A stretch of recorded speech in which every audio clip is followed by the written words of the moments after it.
find that men in general are really struggling with their place and feeling like they're a meal ticket a lot of times. I saw recently on social media, someone put up a reel about just date men for good meals, right? Go on a first date with a guy, you get a really nice meal, nice wine, and you can do that every day of the week and have all your meals out. And there's truth to that, though. There are some women who do look at dating like that. And I think men are really struggling right now to find the person that's going to be genuine, who just wants to go on a date to get to know them versus having a meal ticket, or men feeling like every time they match with someone on a dating app, they have to wonder, when is she going to ask me for money? Welcome to the Asian Dating Podcast. My name is May Bugenhagen. I am your host today. I run a boutique matchmaking company called Two Asian Matchmakers, where men are the paying clients. They pay me to find them a nice Asian woman. And if you're a nice guy out there wanting to hire a matchmaker, I would love to speak with you. And if you're a lovely Asian woman, please join my database so I can find you and set you up. And today I have a special guest. I have Andrea LaRosa. She is the author of Get the Girl, Dating the High Value Woman, and she's also the host of a Date Smarter Sexier Podcast. She has been coaching men and women around the world into better dating practices and stepped into the world of matchmaking during the pandemic. What an interesting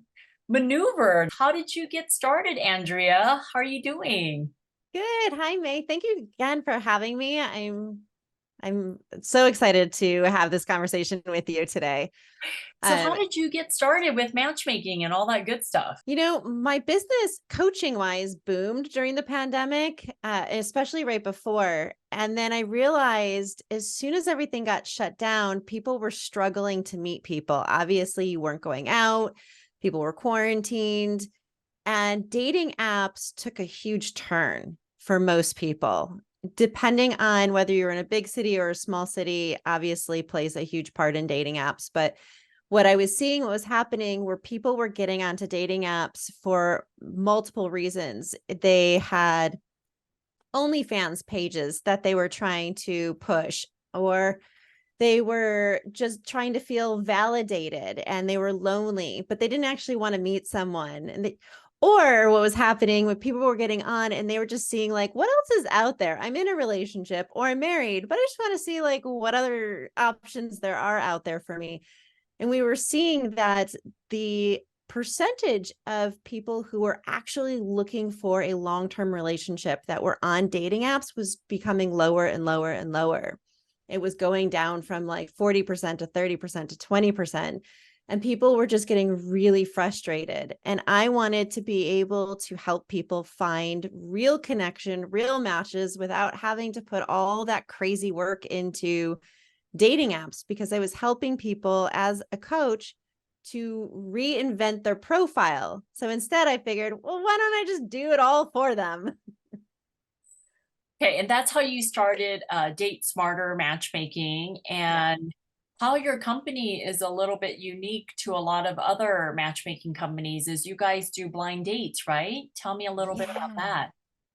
I wanted to stand out somehow, and most matchmakers will niche or they will find something that allows them to kind of stand out from the rest of the matchmakers. And I couldn't at first figure out what mine was. And then I realized, I think what I want to do is I want to send people on blind dates, because what I was seeing was if I sent a profile to a client, this was feeling no different than a dating app.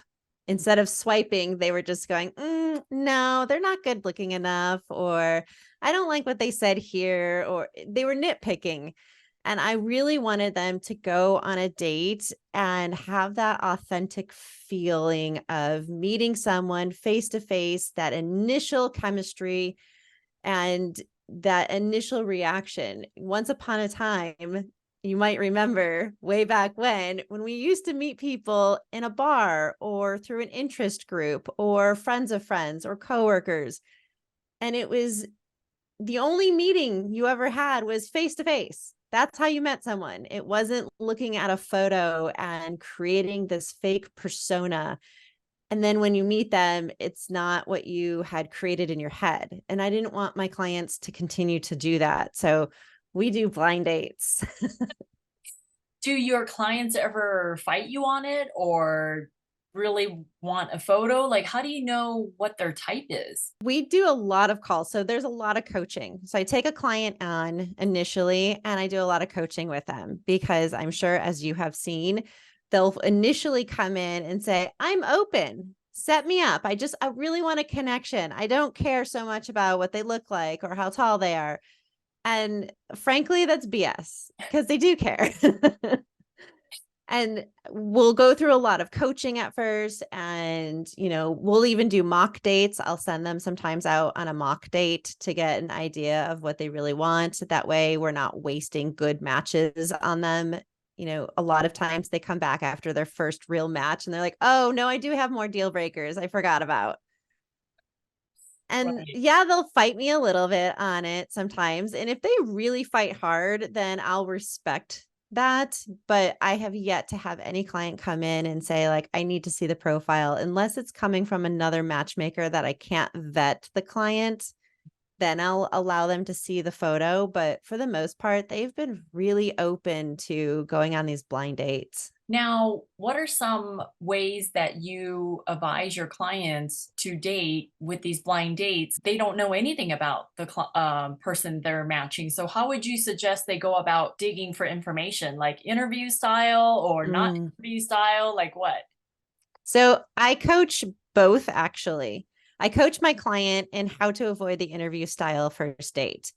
Don't ask what you do for a living. Come to the table with, I call it their dating toolkit. It's a way for them to engage in conversation that's a little bit unique, a little bit more authentic conversation, more genuine. Instead of saying, like, what do you like to do for fun? Come with some suggestions of, like, if you could travel anywhere tomorrow, anywhere in the world, like where would you go? And have that conversation if travel is something that's important to you, because that'll tell you a lot about whether or not you're going to be compatible. If you like international travel and this person's like, I want to go camping and backpacking through, like, I don't know, the mountains in Big Bear in California, then you probably are not going to be super compatible as far as travel goes. So now you need to talk about other things to see if that compatibility is there. But it's a nice way to have a very real conversation rather than, no one's liked an interview. Who's ever sat down in an interview for a job and said, like, oh my gosh, that was so fun, I want to do that again? I want to do that on a date. I know, right?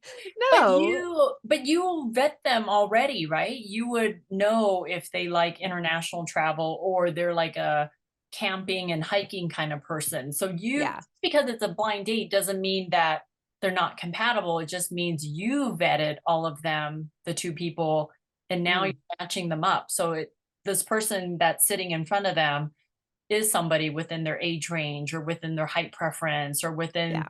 the education level that they want. So you've already done all that. You're just saying, hey, I took all of the information you told me and ta-da, here's your date. Have fun. Yeah. So I know they don't know, neither one of them know, but I know these things. So what I do is, before the date, the person who may not be my client, the person may be out of the database, I do a background check on them and we get on a call and I give them a quick little 1 hour coaching session. So then they go into it feeling secure, and I give them suggestions of, hey, let me help you really quickly create this little dating toolkit, topics to avoid, ways to bring up topics that are exciting and fun.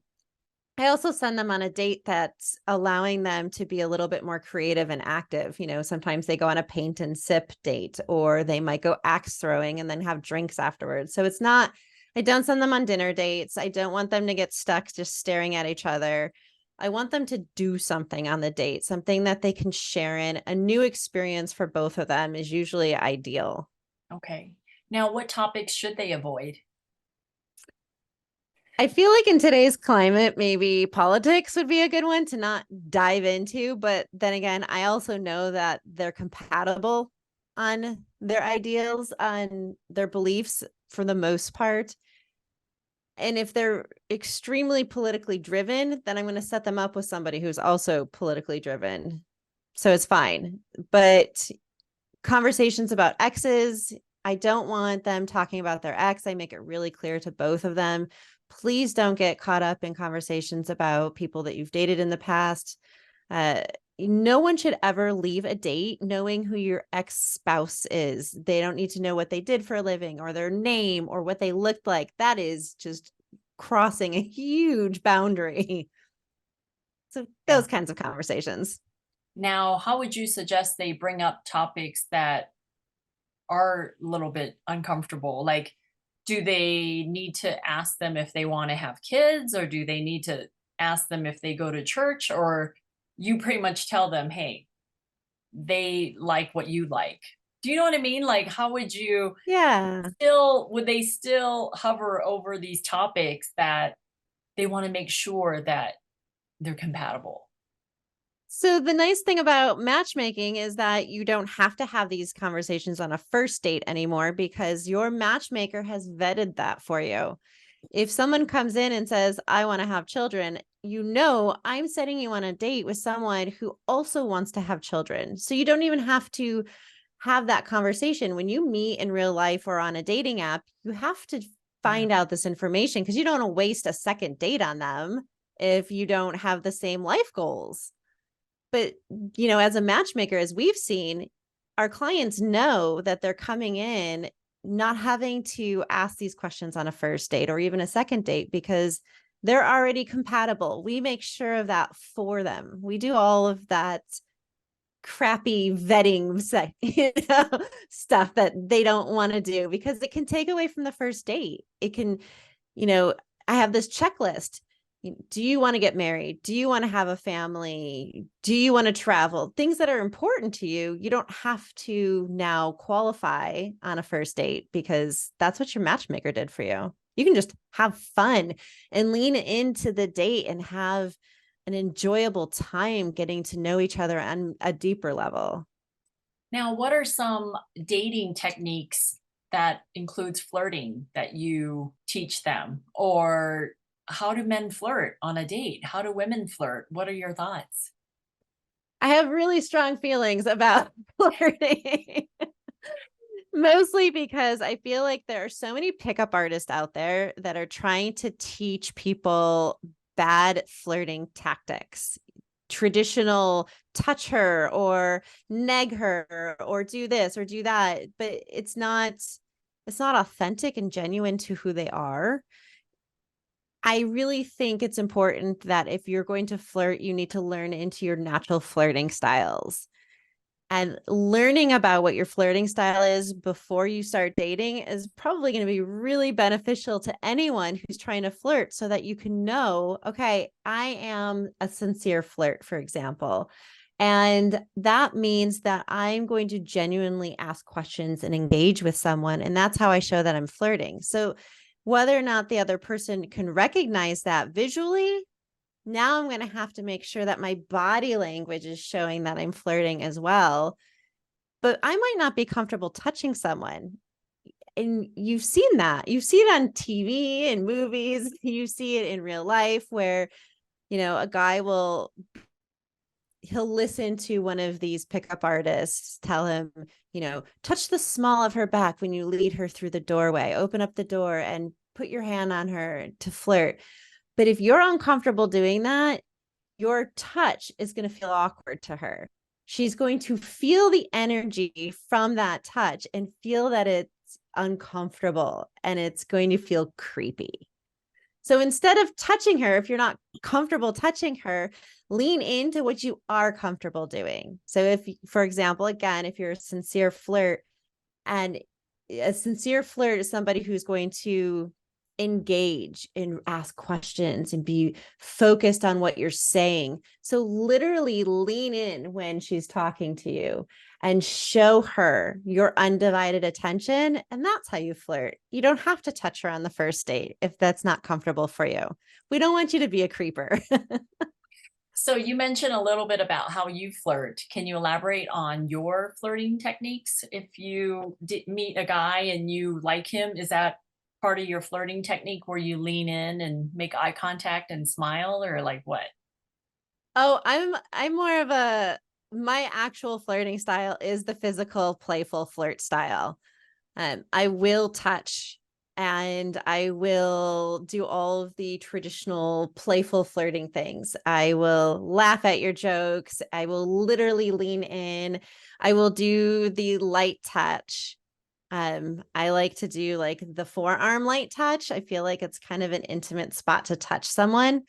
And so if I'm on a date with someone personally, I will kind of laugh, lean in, do the little light touch on his forearm, and then kind of lean out, hold it there for a few seconds too long. So he knows that this isn't like me just being charismatic with him. This is me really trying to tell him, like, I'm flirting with you. I hope you can see that. Okay. Do you like it when men ask, can I kiss you? Or you just rather the guy make the move and just go for it? Oh, consent. I personally like if a guy asks. And Okay. I especially love if we're on a date and say we're at dinner and we're both having a really good time and he's picking up on it and he tells me during dinner that he would love an opportunity to kiss me sometime during the night. And I can tell him I would really like that too. I've given him consent during dinner. He's not going to do it right then and there. But Okay. then we both can kind of ease into the rest of the evening knowing like I've given him consent to make that move if he's comfortable. And at the end of the night, if he feels comfortable and confident in doing so, I will make sure that I lean in a little bit extra so that he knows like that consent is still there. I still am interested in that kiss. So Okay. I don't mind the consent. I think you can do it in a really sexy way. Okay. Okay. Is that the thing now? I mean, I haven't dated in like 15, 16 years. So is that the thing where people maybe mention, gosh, I wonder what it'd be like if I kissed you? And then you say, yes, it would be great. Or later, like I don't think people anticipation of know it. that. I What's that? don't I don't think enough people know how to get consent in a really cute, flirty, sexy way. So I do think there's still this huge struggle. And I don't know about you, but I hear it a lot from my clients where they'll talk about I just want him to lean in and take control and I want him to kiss me, but only if I'm interested in him. Well, Right. how's he supposed to Right. know? So how would women let a guy know that, hey, when you kiss me later, I'm going to be okay with it? That right there, you just said it. Even Oh, so I if it should comes just out say, choppy. okay, so if I'm on a date, I would just be like, you know what? I would be okay with it if you gave me a kiss at the end of the night. Like that? Yeah, why not? Okay. Why not let him know? Like, it's okay if you want to kiss me at the end of the night. It's okay if you don't want to, but I'm letting you know that I'm open to that. Okay. I didn't know that was a thing now. I mean, I am 50 years old, so maybe I'm so out of this dating thing. Okay, all right. Yeah, because you do hear women say, I just want a guy who takes charge. It's like, okay, Yeah, what if he takes charge and gives you a kiss and you didn't want the kiss, right? right. Then you have this awkward moment where you lean out and you're like, whoa, whoa, what are you doing? Like, I didn't say it was okay to kiss me. And it's like, but if you were attracted to him and you wanted him to kiss you, you would have leaned into that and welcomed that. Right. So Okay. how's he supposed to know? Maybe as a woman, you just go, I'm leaning in case you want to kiss me. Ooh, I like that too.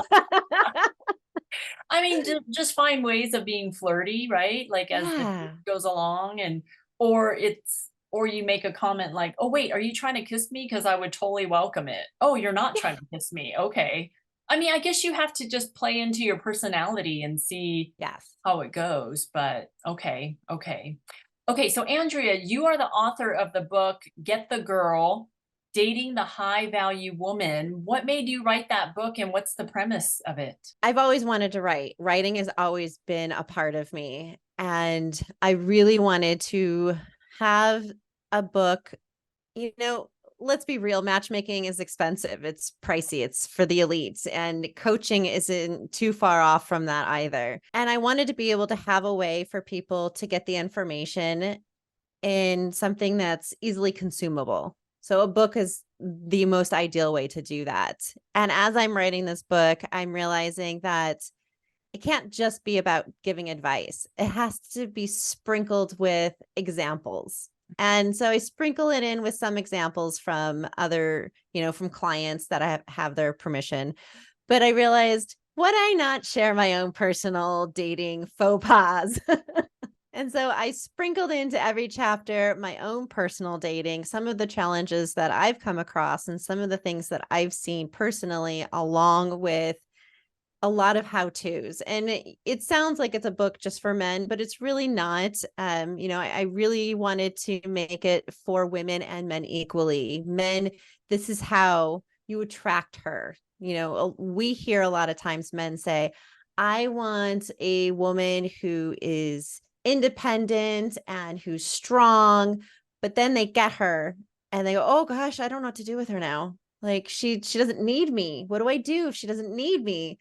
So I wanted to kind of give little tips and tricks on not just how to be that high value woman, but how to attract her as well, and what to do with her when you get her, how to respect her as an individual, and how to respect yourself as an individual as well. Okay. So that's how this book came to be. So what is one tip in there that you give the men on how to keep the high value woman and have her stay interested and how to treat her? So something that I thought was really important was this idea of what we think about what an alpha male is and what a real alpha male actually is and what an alpha beta definition truly means to the high value woman. And for a man to tap into his alpha side doesn't mean you have to be a jerk. It doesn't mean you have to be this typical ideal douchebag. It just means you need to know who you are. You need to be the leader of your own life. And she's going to love and appreciate that. And she's going to support you. And just because she's an alpha female or she's this high value woman doesn't mean that she isn't going to support you and she isn't going to step up to being the nurturer in the relationship. And so it's understanding that bring your authentic self to the table, bring who you are genuinely, and you'll be able to find the balance between the two of you. Okay. Very nice. Very nice. Now, your Date Smarter Sexier Podcast, what do you guys talk about in there? Oof, that one's a little bit more unfiltered, uncensored. My co-host and we talk about a lot of different things from just going on dates and relationships, how to spice up relationships, and sex, fantasies. So that was kind of our way of doing it very unfiltered. So it's very raw and it's very real. And I feel like we give different viewpoints. So while I am a single female, he is a married male, and he's gay, I'm straight. We just really kind of cover all of the elements in the podcast of like, here's my point of view, here's his point of view. Mine comes from a professional standpoint a lot of times, but it's just a nice way to have like a really unfiltered conversation about relationships in general. I know you date coach men and women. What are some of the constant, not complaints, but constant things that men bring up? Like, what are some things that they mention that you feel like, okay, this is like a theme in the men in this area? I find that men in general are really struggling with their place, where they need to be, and feeling like they're a meal ticket a lot of times. I saw recently on social media, someone put up a reel about men, just date men for good meals, right? Go on a first date with a guy, you get a really nice meal, nice wine, And you can do that every day of the week and have all your meals out. And there's truth to that, though. There are some women who do look at dating like that. And I think men are really struggling right now to find the person that's going to be genuine, who just wants to go on a date to get to know them versus having a meal ticket, or men feeling like every time they match with someone on a dating app, they think they have to wonder, when is she going to ask me for money? Is she going to ask me to fill her tank so that she can meet me at our date? Or is she going to drop the ball of like, oh, I can't make rent this month? And that's a huge concern men are having right now. Yeah, I never understood how women can ask men for rent money or fun money, or I mean that's like prostitution in my mind. Like it's just an exchange of goods, right? But yeah, I never asked a guy that I was dating for money. Like Mm-mm. that's just not me. I mean, I don't know. I mean, there are some women out there that do that. Um, so you're saying that the men that you're talking to and coaching, they come up and say, how do I weed through all this and find a quality, nice, kind woman that's not after me for my money? Yeah. Yeah. I mean, when we look at men and women in the relationship, yes, there's always this concern that men want to date younger women. It's the youthfulness that they're looking for. Women want to date men for their resources. Can you provide for me? Can you take care of me? And yeah, a lot of it came from the idea of you get married, you have a family. And for some women, you end up a stay-home wife. For some of you, you continue to work. But it's it's an outdated way of thinking, and it doesn't work anymore for new couples now. So now how do you weed through dating apps and matches when you don't know what they're actually looking for? Men will meet women who want a real relationship and they'll be excited about them, and then they'll drop the ball of, I need rent money or whatever it is. I can't make my car payment. Or the idea of they meet them and then she says, well, I just don't have an attraction to you. You're not tall enough for me, or you're not fit enough for me, whatever it is. So, and that's pressure on both sides. Everyone's dealing with that, no matter who you're dating. If you're male or female, there's always going to be this checklist of who I think I'm looking for. Well, it seems like the people who are asking for money are probably women that are really gorgeous or really hot that can get away with asking men for money because they have asked men for money before. So Right. for a guy who's looking to date someone genuine, you can't just go for looks, right? You can't just go Right. for the nines and tens. So it's kind of like he's kind of asking for it if that's only the type of woman he's dating, and she's so much younger that she needs money because she hasn't made her own money. So I guess Yeah. he just needs to date smarter, right? Like, yeah. So Yes. yeah, Yeah, absolutely. There's something to say with, your mate value. And I didn't come up with this term. This is not my term. Dr. David Buss came up with this term. But there's something to say when you are a mate value of like a 5 trying to date a 10. Yes, if she's a 10, if she's gorgeous and she's super fit and she's really young, why is she interested in you? right, You have to ask yourself, why is she going to be interested in me when she can date someone who's equally as good looking and her own age? right, right. Yeah. I mean, that's been like that forever, where there are gold diggers and there are men who are willing to have their gold be dug. So I guess that's just the way it is. I mean, if they have gold to dig. Okay, well, before I let you go, Andrea, any last parting dating tips, like a aha moment that you've had since you've been doing this for a while now, or being a therapist and a date coach? What is one thing that people didn't really think of, but that you realize and you're trying to point it out to them? Like, what's one last dating tip you can give them? So for me, I think the big aha is instead of looking at what you can get from the relationship, if you are on dating apps still and you're swiping and you're thinking about what can they provide for me, flip it around. What can I give to this relationship? What can I do to be of service to this relationship? A relationship needs two people to have balance.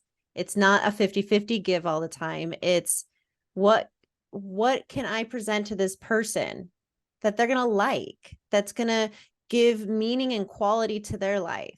Because if I give to them and then in exchange they give to me, now we have a balanced relationship. So instead of looking at what can I get from this person, what can I give to this person? What can I give to this potential relationship? Yeah, that's a good way of dating and to hopefully find a good person that way. Like, what can you do to be a good person in this Yeah. relationship instead of thinking, oh, is he going to pay my rent? So, Right. what are you bringing to the table? I think a lot of times we do online dating and we're so busy talking about ourselves and what we're like and what we want in a guy, but we forget to tell them what we can bring to the table. Like, hey, I'm great at this, I'm good at this. And, just those natural things that would come up on a date, you sometimes forget to put that on a dating profile because you're so busy listing your checklist. Um, Absolutely. okay. Well, Andrea, thank you so much for joining me today Thank you, on the May, for show. having me. Thank Yes. you And so much. I will put all of your contact information in the show notes and put the link to your book, the link to your podcast so people can find you. And if they're up in San Luis Obispo, or you actually help men and women all across the US, and matchmaking, you help the men and women locally, right? All throughout California Oh, for that's right. matchmaking. So I Okay. stay in California for matchmaking, but yes, I help coach people all across the US and even have some clients in other countries. So Awesome. Well, yeah. thank you so much for joining me, everybody. And please go to twoasianmatchmakers.com, register with me so I can find you. I would love to help you out with your dating life so I can be a resource to you. And for men out there who are looking to hire a matchmaker, I am available. So thank you very much, Andrea. Have a good rest of your day. Thank you, you too. Okay, bye. Bye.